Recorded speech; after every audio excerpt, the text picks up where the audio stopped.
Friends, welcome back to my channel. कैसे हैं आप सब? होप आप सब अच्छे होंगे।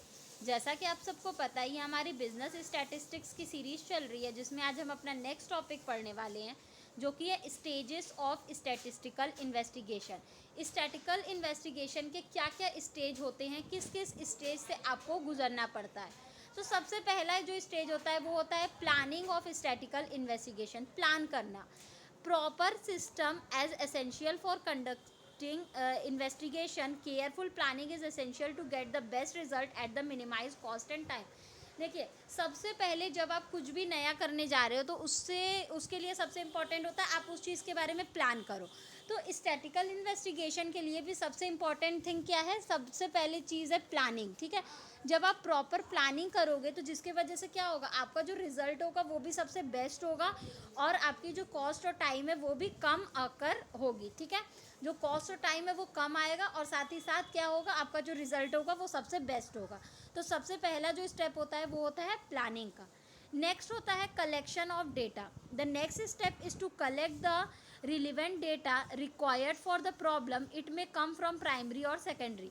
देखिए, दूसरा जो स्टेप होता है, जो जब आप स्टैटिस्टिकल इन्वेस्टिगेशन करने के लिए प्लान कर लियो, तो फिर आपको क्या करना है, जिस चीज़ के बारे में इन्वेस्टिगेट करना है उससे रिलेटेड जितने भी डेटा हैं, चाहे वो प्राइमरी हो, ठीक है, चाहे आपको फर्स्ट सोर्स से कलेक्ट करना हो या फिर ऑलरेडी आपको कलेक्ट किया हुआ मिला हो, सेकेंडरी सोर्स से कलेक्ट करना हो, तो जहाँ से भी आपको उससे रिलेटेड रिलेवेंट डेटा मिल रहा है तो सबसे पहले क्या होता है, फिर उसको कलेक्ट करना होता है। ठीक है, नेक्स्ट है आपका editing of data. After collection data, editing of data is done to remove irrelevant information.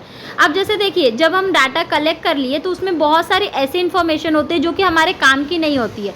तो थर्ड स्टेप होता है हमारा उसको एडिट करना, मतलब ऐसी इन्फॉर्मेशन को एडिट करना, ऐसी इन्फॉर्मेशन को हटा देना जो इररिलेवेंट है, जो हमारे लिए यूजफुल नहीं है। तो उन डेटा को क्या करना, हटा देना, उन सारी इन्फॉर्मेशन को हटा देना। नेक्स्ट जो आपका है वो है प्रेजेंटेशन ऑफ डाटा। ठीक है, प्रेजेंटेशन ऑफ डाटा देखिए क्या बोलता है, in this step data is organise to make it suitable for analysis. We use several method to organise data graphically through the use of chart, use of table of data etcetera. फिर क्या होता है, जब आप सही information, सही data को collect कर लेते हो जो आपके मतलब का होता है, जब आप उसको ले लेते हो तो नेक्स्ट स्टेप होता है उसको प्रेजेंट करना। आप उसको किस फॉर्म में प्रेजेंट कर रहे हो ताकि आगे फर्दर उसको एनालाइज किया जा सके। तो आप उसको ग्राफ के फॉर्म में, चार्ट के फॉर्म में, टेबल के फॉर्म में, किसी भी फॉर्म में आप उसको प्रेजेंट कर सकते हो ताकि फर्दर उसको एनालाइज किया जा सके। ठीक है, नेक्स्ट होता है analysis of data.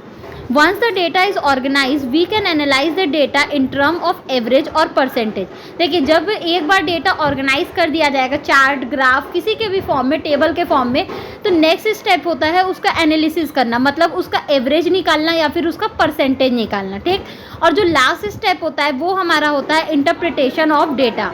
It is the final step in which we interpret the data to find certain conclusion. देखिए, लास्ट स्टेप होता है हमारा, जब आप एनालाइज कर लियो उसको एवरेज और परसेंटेज के फॉर्म में एनालाइज कर लियो, तो लास्ट स्टेप होता है क्या करना, उससे कंक्लूजन ड्रॉन करना।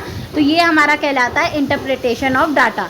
तो ये बेसिकली हमारे क्या कुछ स्टेजेस थे स्टैटिकल इन्वेस्टिगेशन के। होप आपको ये टॉपिक समझ में आया होगा। फिर भी किसी को कहीं कोई भी प्रॉब्लम हो तो आप मुझे कमेंट सेक्शन में कमेंट करके पूछ सकते हैं। Thank you so much. Please like, subscribe and share my channel. किसी को इस सब्जेक्ट या किसी भी सब्जेक्ट के नोट्स परचेस करने हो तो आप मेरा डिस्क्रिप्शन बॉक्स चेक कर सकते हैं। Thank you.